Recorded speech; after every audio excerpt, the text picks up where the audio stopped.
Selamat pagi Bu Kle dan teman-teman. Di sini kami dari kelompok 2 ingin mempresentasikan tentang pusat tanggung jawab, pusat pendapatan dan biaya.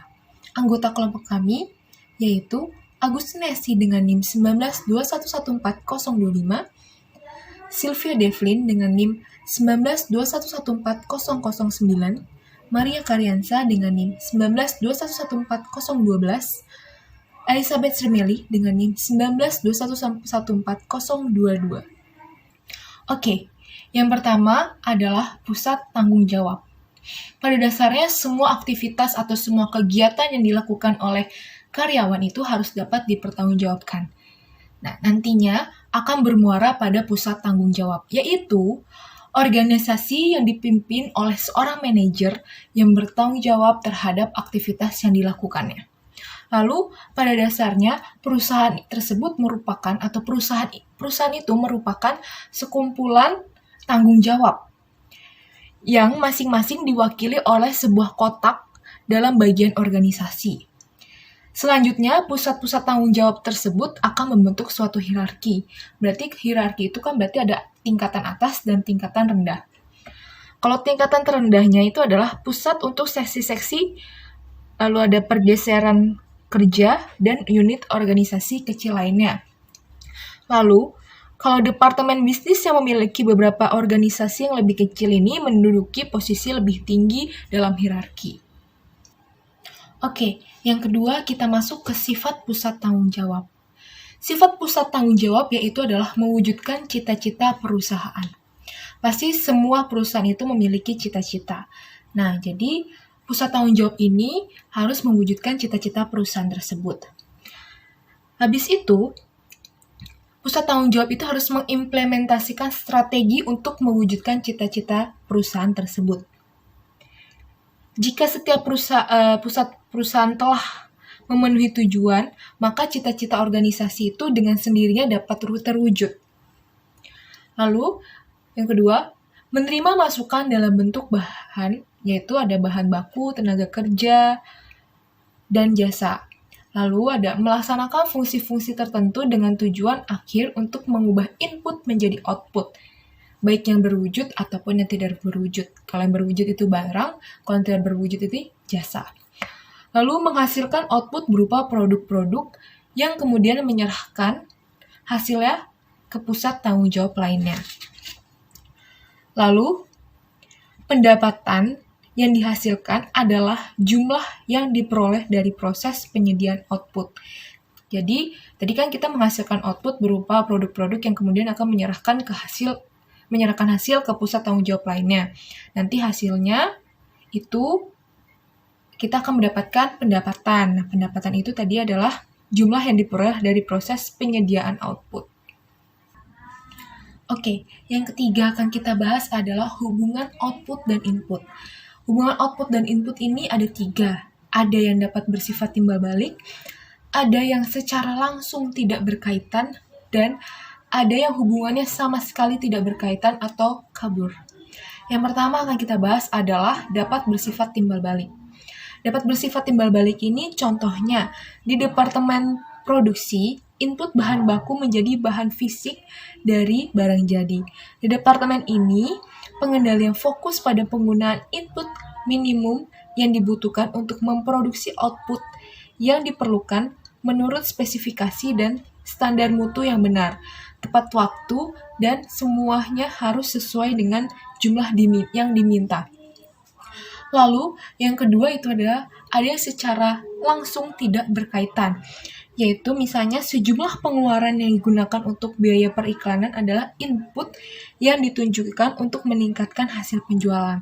Namun, karena penjualan juga dipengaruhi semua faktor lain selain iklan, maka kaitan antara meningkatnya biaya iklan dengan meningkatnya penjualan jarang dapat ditunjukkan. Jadi, keputusan manajemen untuk meningkatkan pengeluaran iklan lebih didasarkan pada penilaian daripada berdasarkan data. Jadi tidak ada tidak secara langsung itu tidak berkaitan kayak tadi yang misalnya yang jumlah pengeluaran untuk biaya periklanan itu emang sih untuk meningkatkan dengan iklan dapat meningkatkan penjualan, tapi itu belum tentu.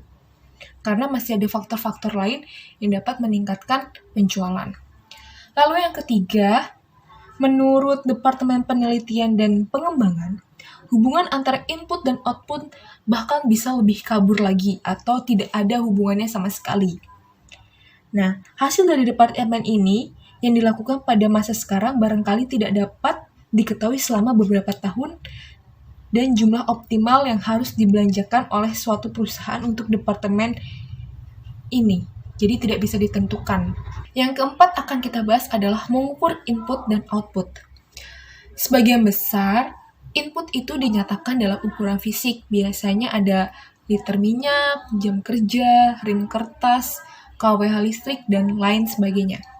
Lalu, di dalam sistem pengendalian manajemen, itu diukur dengan satuan moneter atau uang. Nilai uang ini adalah mengalihkan kuantitas fisik dengan harga per unit. Jumlah moneter yang dihasilkan dari perhitungan tersebut disebut biaya. Jadi, biaya itu adalah suatu ukuran moneter dari jumlah sumber daya yang digunakan oleh suatu pusat tanggung jawab. Lalu, input sendiri itu apa sih? Input adalah sumber daya yang diperlukan atau sumber daya uang yang diperlukan oleh pusat tanggung jawab.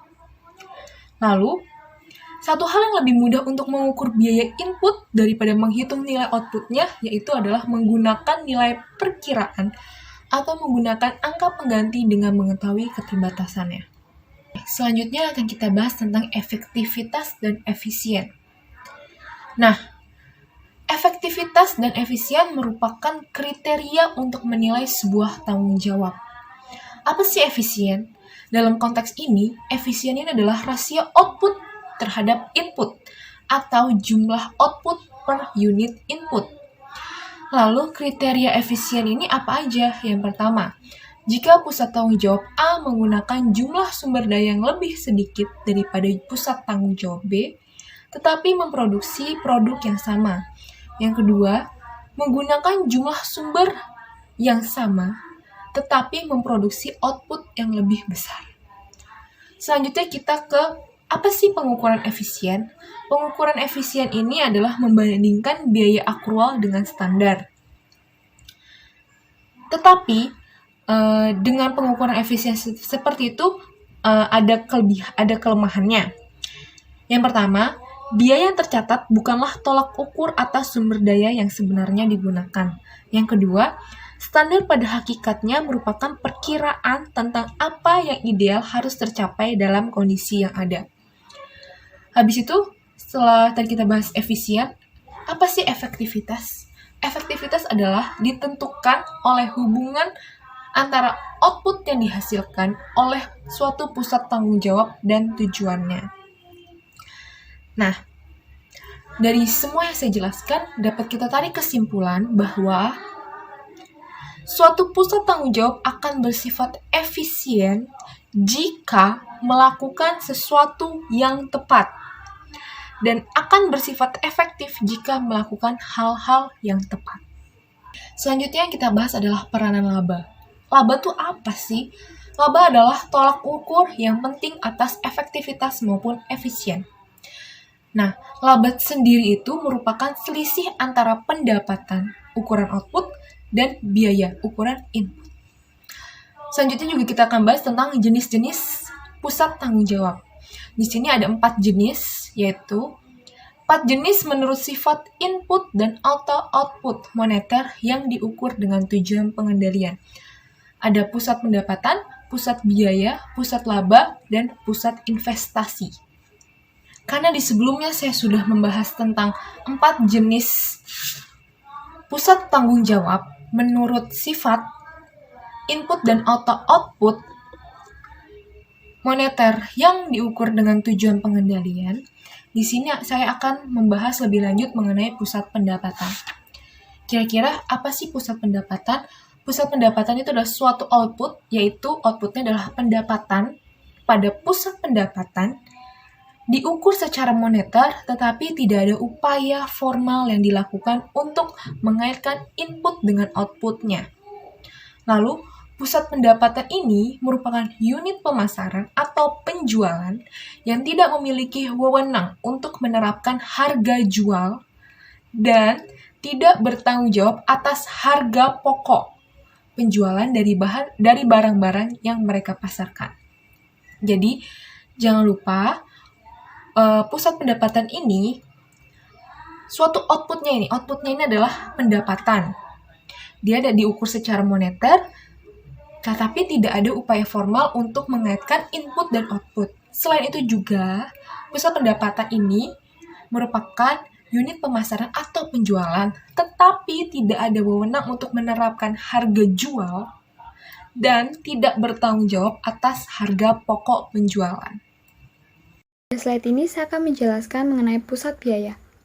Pusat biaya merupakan pertanggungjawaban yang lebih menitik beratkan pada biaya yang terjadi, namun tidak mengukur outputnya. Terdapat dua pusat biaya, yakni biaya teknik dan biaya kebijakan. Pusat biaya teknik merupakan biaya-biaya yang jumlahnya tepat dan memadai, serta dapat diestimasikan dengan keandalan yang wajar. Sebagai contoh, biaya pabrik untuk tenaga kerja langsung, bahan baku langsung, komponen, dan perlengkapan. Terdapat 3 ciri pusat biaya teknik, yakni input-inputnya dapat diukur secara moneter. Yang kedua, input-inputnya dapat diukur secara fisik. Dan yang ketiga, jumlah dolar atau biaya optimum dan input yang dibutuhkan untuk satu unit output dapat ditentukan. Pusat biaya kebijakan, di mana biaya yang tersedia tidak memiliki estimasi. Di pusat biaya kebijakan ini, biaya yang dikeluarkan tergantung pada penilaian atas jumlah yang memadai dalam kondisi tertentu. Terdapat 3 jenis pusat biaya kebijakan. Yang pertama, pusat administratif dan pendukung. Yang kedua, pusat litbang. Dan yang ketiga, pusat pemasaran. 4 ciri pengendalian umum. Yang pertama, persiapan anggaran. Manajemen membuat anggaran untuk pusat biaya kebijakan yang terpisah dari pusat biaya teknik. Teknik yang digunakan untuk membuat anggaran pusat biaya kebijakan disebut manajemen objektif. Terdapat 2 pendekatan yang digunakan dalam pembuatan anggaran, yakni anggaran inkremental dan zero-based review. Yang kedua, variasi biaya, di mana biaya kebijakan lebih menekankan pada perubahan volume penjualan yang lebih diantisipasi. Misalnya, ketika perusahaan mengalami volume penjualan yang naik, maka manajemen mengizinkan untuk melakukan penambahan karyawan. Sedangkan, ketika perusahaan mengalami penurunan dalam penjualan, maka manajemen melakukan pengurangan tenaga kerja. Yang ketiga, jenis pengendalian keuangan.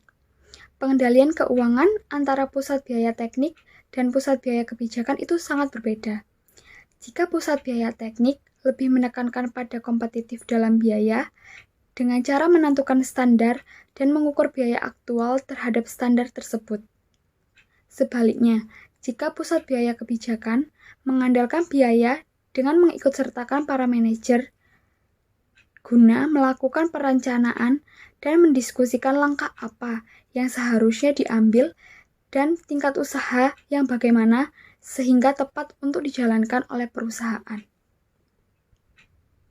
Yang keempat, pengukuran kinerja, di mana pengukuran kinerja pusat biaya teknik itu lebih menekankan pada laporan keuangan, yang dijadikan sebagai alat untuk mengevaluasi efisiensi dari seorang manajer. Sedangkan, pada pusat biaya kebijakan, pengukuran kinerja tidak diacu pada laporan keuangan. Pusat administrasi dan pendukung.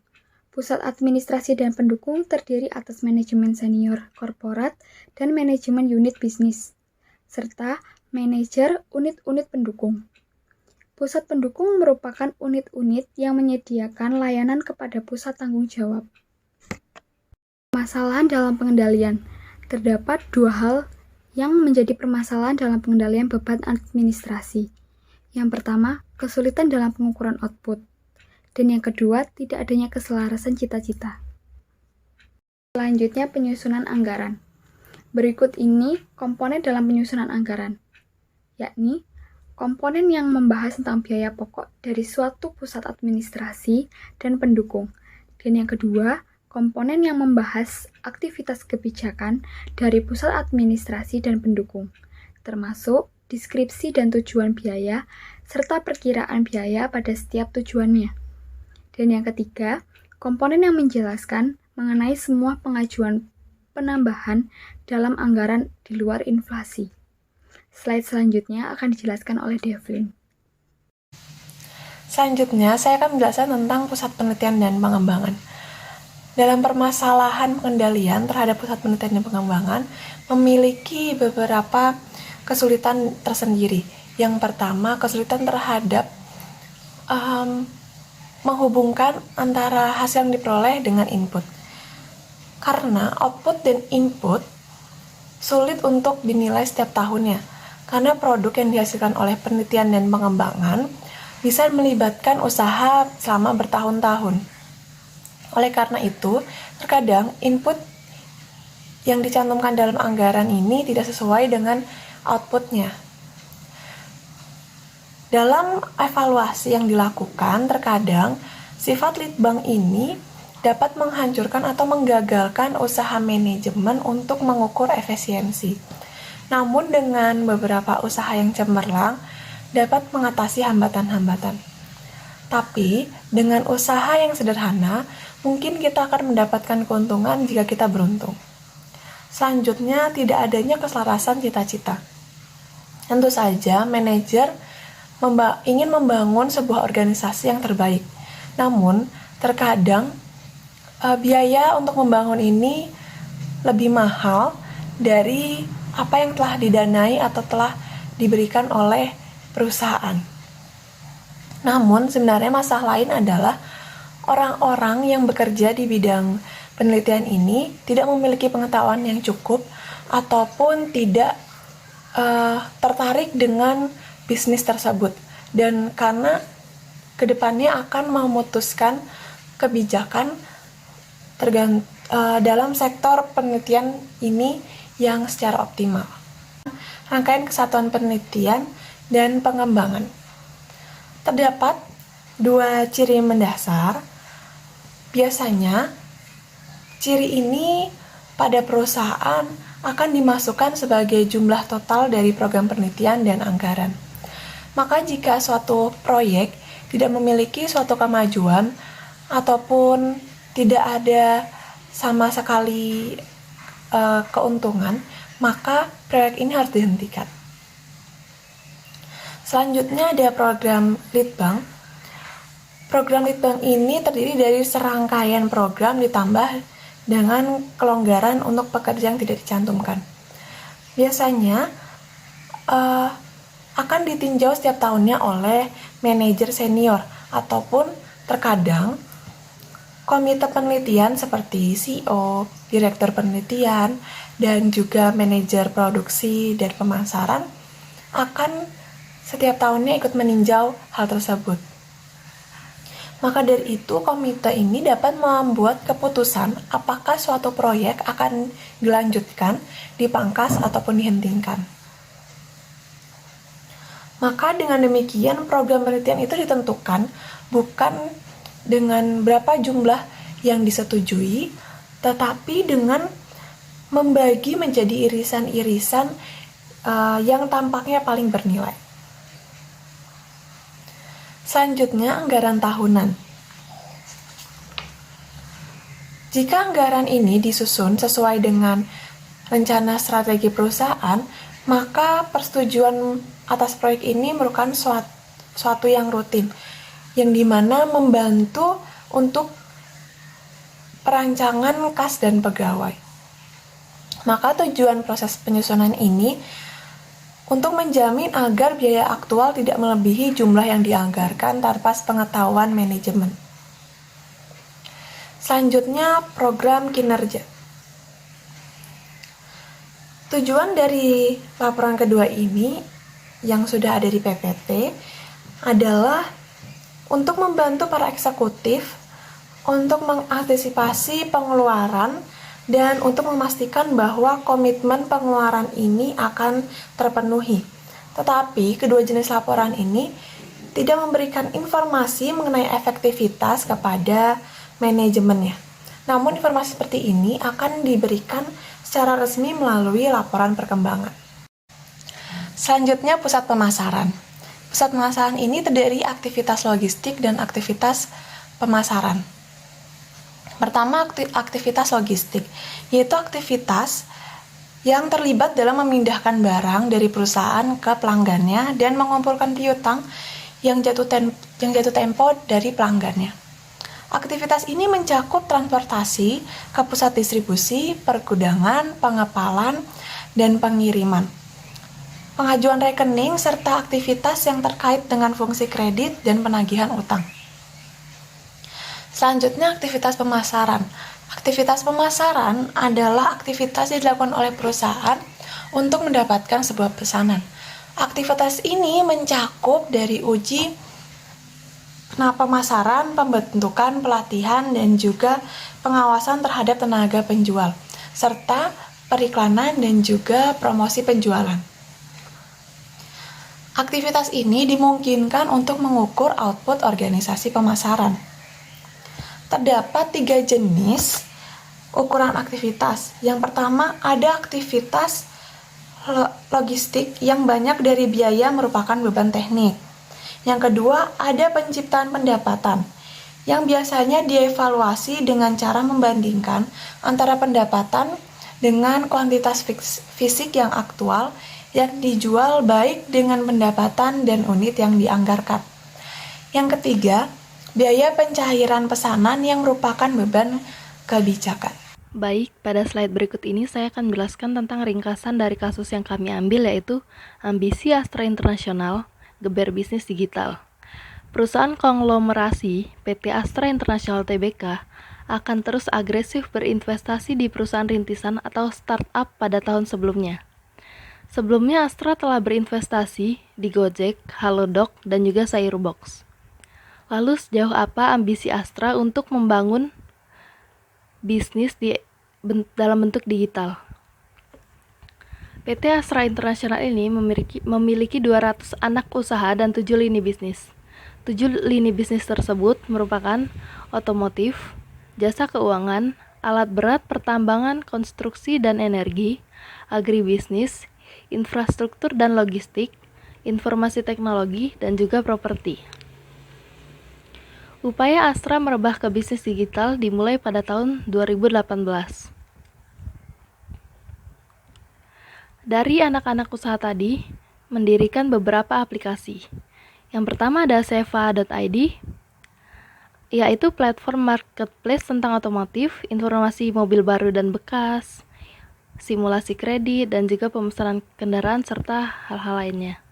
Kemudian ada aplikasi Movik, melayani jasa sewa mobil, yang mempertemukan antara pemilik kendaraan dan juga penyewa. Kemudian ada aplikasi Cari Parkir, yaitu aplikasi yang membantu untuk mencari slot parkir di gedung perkantoran, bandara, dan lain-lain. Kemudian ada aplikasi Sejalan, merupakan aplikasi sejenis ride sharing, mempertemukan pengemudi dan penumpang yang sejalan, atau memiliki rute perjalanan yang searah.